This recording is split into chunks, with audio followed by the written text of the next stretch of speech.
សហគមន៍ពន្លឺស្រែរៀងខេត្តតាកែវជោគជ័យក្នុងការផលិតជីធម្មជាតិបង្កើតការងារលើកកម្ពស់ជីវភាពកសិករក្នុងមូលដ្ឋាននិងបរិស្ថានសហគមន៍កសិកម្មពន្លឺស្រែរៀងក្នុងខេត្តតាកែវបានក្លាយជាគំរូដ៏ល្អមួយក្នុងការកែច្នៃវត្ថុធាតុដើមក្នុងស្រុកទៅជាជីធម្មជាតិដែលមានគុណភាពខ្ពស់សម្រាប់ការផ្គត់ផ្គង់តម្រូវការកសិករគ្រប់ប្រភេទដំណាំក្នុងតម្លៃសមរម្យព្រមទាំងរួមចំណែកបង្កើតឱកាសការងារនិងលើកកម្ពស់ជីវភាពសហគមន៍ផងដែរក្រោមការយកចិត្តទុកដាក់គាំទ្រពីសំណាក់អាជ្ញាធរគ្រប់លំដាប់ថ្នាក់មន្ត្រីជំនាញអង្គការក្រៅរដ្ឋាភិបាលសហគមន៍ពន្លឺស្រែរៀងដែលមានទីតាំងនៅភូមិចុងអង្គរឃុំពេជ្រសាស្រុកកណ្ដាលខេត្តតាកែវបានចាប់បដិសន្ធិឡើងតាំងពីឆ្នាំ2017 គិតមកដល់បច្ចុប្បន្នសហគមន៍នេះបានពង្រីកសកម្មភាពផលិតជីកសិកម្មស្រែរៀងយីហោសញ្ញាត្រីឆដោយប្រើប្រាស់វត្ថុធាតុដើមដែលមាននៅក្នុងស្រុកទាំងស្រុងមិនពឹងផ្អែកលើការនាំចូលឡើយលោកស្រីសេមសវណ្ណីប្រធានសហគមន៍បានឲ្យដឹងថាជីស្រែរៀងរបស់សហគមន៍ផលិតឡើងតាមស្តង់ដារត្រឹមត្រូវមិនមានលាយសារធាតុគីមីដែលប៉ះពាល់ដល់សុខភាពអ្នកប្រើប្រាស់និងគុណភាពដំណាំឡើយអ្វីដែលពិសេសជាងនេះទៅទៀតនោះផលិតផលនេះគឺជាស្នាដៃសុទ្ធសាធរបស់កូនខ្មែរជាផលិតផលដែលខិតខំប្រឹងប្រែងអស់រយៈពេលជាច្រើនឆ្នាំជីកសិកម្មពន្លឺស្រែរៀងទទួលបានការគាំទ្រនិងការទទួលស្គាល់យ៉ាងខ្លាំងពីសំណាក់បងប្អូនប្រជាកសិករក្នុងខេត្តតាកែវក៏ដូចជាតាមបណ្ដាខេត្តផ្សេងៗអ្នកប្រើប្រាស់ជាច្រើនបានបញ្ជាក់ថាជីនេះផ្ដល់ទិន្នផលខ្ពស់មិនចាញ់ជីគីមីហើយថែមទាំងជួយកែប្រែដីដែលជូរហឹរសក្តិរិចរិលឲ្យមានជីវជាតិល្អឡើងវិញផងដែរ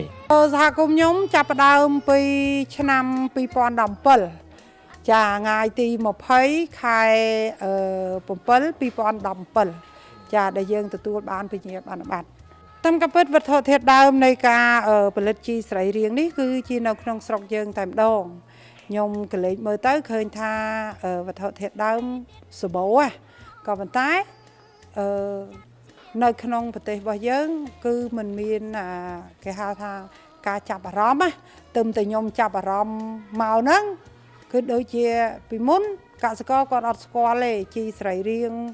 ប្រើទៅលើដំណាំស្រូវអីគឺគាត់អត់ស្គាល់ទេក៏ប៉ុន្តែឥឡូវនេះឃើញថាគាត់មានការយល់ដឹងបានច្រើនក៏ពិតយើងអត់ដែលមានប្រើសារជាតិគីមីអីទេសូម្បីតែស្ករត្នោតឬក៏ជាកបោអីថ្នាំជក់អីយើងអត់ប្រើទេដោយសារតែពូប្រភេទហ្នឹងគឺធ្វើឲ្យវាឡើងកំណើនអាសូតខ្ពស់អញ្ចឹងធ្វើឲ្យវាប៉ះពាល់ដល់សុខភាពអត្ថប្រយោជន៍នៃការប្រើប្រាស់ទៅលើដីទី1ធ្វើឲ្យដីធូរទី2ធ្វើឲ្យស្រូវមិនមានផ្លែឫសចាហើយទី3គឺទិន្នផលរបស់អង្គគឺបានល្អចាហើយស្រូវបើសិនជាគាត់អ្នកថែទាំប្រព្រឹត្តនៃការប្រើប្រាស់ជីរបស់យើងដោយពិតប្រាកដក្នុង1ហិកតាគាត់ប្រើអស់តែ6B របស់យើងទេ300គីឡូទេគាត់បានទិន្នផល6តោនលោកស្រីសេមសវណ្ណីប្រធានសមាគមបន្ថែមថាសហគមន៍ពន្លឺស្រែរៀងមានសមត្ថភាពផលិតជីបានចាប់ពី2តោនឡើងទៅក្នុងមួយថ្ងៃហើយក៏អាចបង្កើនបរិមាណផលិតបានទៅតាមតម្រូវការទីផ្សារ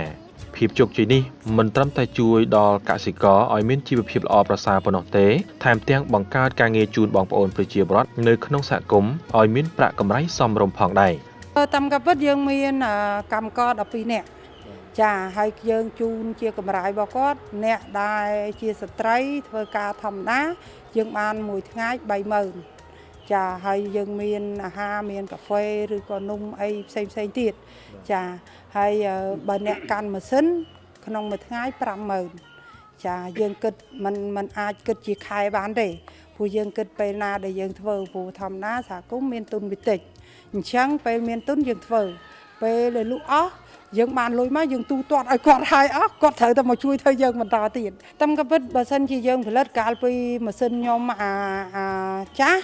ក្នុងមួយថ្ងៃយើងបានតែ500គីឡូទេចាប៉ុន្តែម៉ាស៊ីននេះអាចនៃការកំណត់របស់វាប្រហែលជា2តោនចាដោយសារតែយើងធ្វើតិចយើងឃើញថាយើងបានផលចាអញ្ចឹងយើងគិតពីពេលវេលាយើងធ្វើក្នុង10នាទី20នាទី30នាទីហ្នឹងហើយយើងយកមកថ្លឹងទៅបើយើងបូកពេញមួយថ្ងៃមកយើងបានថាចន្លោះពី1តោនកន្លះទៅ2តោនជាចុងក្រោយលោកស្រីសេមសវណ្ណីបានអំពាវនាវដល់រាជរដ្ឋាភិបាលនិងមន្ត្រីជំនាញពាក់ព័ន្ធសូមឲ្យមានការជួយផ្សព្វផ្សាយនិងលើកទឹកចិត្តដល់បងប្អូនកសិករទូទាំងប្រទេសងាកមកគាំទ្រនិងប្រើប្រាស់ជីកសិកម្មសញ្ញាត្រីឆដែលជាផលិតផលរបស់ខ្មែរ ដើម្បីជួយឲ្យសហគមន៍នេះបន្តដំណើរការផលិតនិងផ្គត់ផ្គង់ជីដែលមានគុណភាពជូនកសិករបានយូរអង្វែងតទៅមុខទៀតសហគមន៍ពន្លឺស្រីរៀងពិតជាកន្លែងដ៏រឹងមាំនិងជាក្តីសង្ឃឹមសម្រាប់កសិករនិងសេដ្ឋកិច្ចក្នុងមូលដ្ឋានសូមអំពាវនាវឲ្យកសិករទាំងអស់ឲ្យថ្នាក់តូចថ្នាក់ធំអីជួយចាប់អារម្មណ៍នៃការប្រើប្រាស់ជីស្រីរៀងចារបស់សហគមន៍កសកម្មពន្លឺស្រីរៀងជីសញ្ញាត្រីឈរសូមនេះជីយើងគឺជាសញ្ញាត្រីឈរចានេះមិនមែនជាការផលិតនាំចូលពីប្រទេសដទៃទេវត្ថុគឺជានៅក្នុងស្រុកខ្មែរយើងតែម្ដងចាអញ្ចឹងបើជួយមកសហគមន៍ហាក់បីដូចជាជួយខ្មែរខ្លួនឯងតែម្ដងចាមិនមែនជាជួយតែខ្ញុំម្នាក់ឯងទេយើងបានប្រាក់ចំណេញទាំងកសិករទាំងការអ្នកហូបទាំងការអ្នកចំណាយចាហើយចំណេញបំផុតនោះគឺរដ្ឋាភិបាលយើងត្រូវតែចំណេញព្រោះយើងមានឆន្ទៈនៃការផលិតជីនៅក្នុងប្រទេសរបស់យើងគឺវត្ថុធាតុដើមគឺជារបស់យើងតែម្ដងខ្ញុំមានលេខទូរស័ព្ទចាទីតាំងខ្ញុំនៅភូមិចុងកឃុំពេជ្រសាស្រុកកោះអណ្ដែតខេត្តតាកែវចាខ្ញុំមានលេខទូរស័ព្ទរបស់ខ្ញុំ071 61 84 436ចាហើយមានលេខមួយខ្សែទៀត012 869 238សូមឲ្យបងប្អូនកសិករឬក៏អុកញ៉ាឬក៏លោកជំទាវពេញចិត្តនៃការប្រើប្រាស់ទៅលើជីស្រីរៀងសូមជួយទំនាក់ទំនងមកតាមលេខទូរស័ព្ទខ្ញុំចាប្រើប្រាស់បានទាំងដំណាំស្រូវឬក៏ដំណាំហូបផ្លែឬក៏ដំណាំស្លឹកចាយើងមានជីទឹកនិងជីគ្រាប់ចាយើងមានពីរប្រភេទព្រោះសហគមន៍ផលិតដោយផ្ទាល់ដៃជាមួយគ្នានេះផងដែរសូមស្ដាប់ប្រសាសន៍រៀបរាប់របស់លោកពូង៉ែតសុងដែលជាប្រជាកសិកររស់នៅក្នុងភូមិចុងអង្គរឃុំពេជ្រសាស្រុកកោះអណ្ដែតខេត្តតាកែវដែលជាអ្នកប្រើប្រាស់ផ្ទាល់នៅផលិតផលជីកសិកម្មពន្លឺស្រីរៀងសញ្ញាត្រីឈរបានឲ្យដឹងថាខ្ញុំបាទឈ្មោះង៉ែតសុងរស់នៅភូមិចុងអង្គរឃុំពេជ្រសាស្រុកកោះអណ្ដែតខេត្តតាកែវបាទខ្ញុំបានចូលសហគមន៍នេះវា7ឆ្នាំហើយបាទហើយខ្ញុំធ្វើស្រូវយើងហ្នឹងគឺថាឃើញល្អអានេះយើងធ្វើទៅវាជៀសវាងពីការប្រើគីមីបាទហើយយើងហូបអីគេជួយកទិញដែរណាកសិករនឹងថាស្រូវអត់មានគីមីគេទិញហូបស្រូវខ្ញុំធ្វើមិនដែលសល់ទិញមិនដែលឡើងឡានទេបាទហើយជាពិសេសដីធូរនេះដីឃើញស្រាប់ដីពីដើមដីនេះស្រែនេះជន់ល្អដួលដើរចំនួនម៉ែឲ្យយើងបាទស្ទូងសាឈើច្រើនឡើយអត់ទេផុងដើរមិនរួចទេបាទហើយបើអញ្ចឹងសូមបងប្អូនដែលរស់នៅdansស្រុកខ្មែរកម្ពុជាយើងហ្នឹងគឺមេត្តាជួយប្រើជីសរីរាង្គកសិកម្មក្នុងភូមិចុងកបាទហើយឃុំពិសាស្រុកកោះខេត្តតាកែវមិនខុសបំណងទេបាទខ្ញុំហ្នឹងអ្នកធ្វើពីដើមខ្ញុំអត់ជឿទេដល់ខ្ញុំធ្វើ7ឆ្នាំទៅដូចថាវាកាត់បន្ថយជីគីមីបានច្រើនដែរហើយណាមួយផលដំណាំហ្នឹងវាដូរដូចខុសពីមុនកាជីមីហ្នឹងវារឹងដីរឹងបាទឥឡូវអត់រឹងទេដីបើមិនជឿចាប់ដល់ខែធ្វើមកមើលទៅផុងដកជើងរួចហើយ